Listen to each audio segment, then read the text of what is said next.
এইটা ହେଲା ପଖାଳ ଭାତ। ପଖାଳ ଭାତକୁ ଆମେ ଦହି ପକାଇ ଛୁଙ୍କ ଦେଇଦେଇଛୁ। ଆଉ ତା ସହିତ ଆମର କ'ଣ ଅଛି, ଅଣ୍ଡା ଆମଲେଟ୍, ଗୋଟେ ଅଣ୍ଡା ଆମଲେଟ୍, ଗୋଟେ ଅଣ୍ଡା ପୋଚ୍, ଆଉ ହେଲା ମିକ୍ସଚର। ଏଟା ହେଲା ଆଳୁ, ବାଇଗଣ ଆଉ ଟମାଟୋ, ପିଆଜ ତାର ଭର୍ତ୍ତା।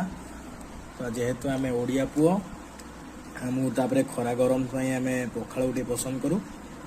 ଆପଣମାନଙ୍କୁ ଯଦି କାହାକୁ ପଖାଳ ଦରକାର ନିଶ୍ଚୟ କମେଣ୍ଟ ବକ୍ସରେ କମେଣ୍ଟ କରନ୍ତୁ। ଏଇଭଳିଆ ପୁରା ମସ୍ତ ପଖାଳ ପୁରା ଦେଖନ୍ତୁ। ଆ ଦେହରେ ଆମର ଛୁଙ୍କ ହେଇଛି, ଏଇଟା କି ଅଦା କୁହନ୍ତି କହିଲେ, ଆମ୍ବକଷି ଅଦା, ଭୃଷଙ୍ଗ ପତ୍ର ଆଉ ଜିରା, ଛୁଙ୍କଟା ବୋବାଲ ହେଇଛି। ତ ଆପଣମାନଙ୍କୁ ଯାହାକୁ ଦରକାର ଆମକୁ ଡାଇରେକ୍ଟ କମେଣ୍ଟ କରନ୍ତୁ, ନିଶ୍ଚୟ ଆପଣଙ୍କ ପାଖରେ ଯାଇ ପହଞ୍ଚିଯିବ ପଖାଳ।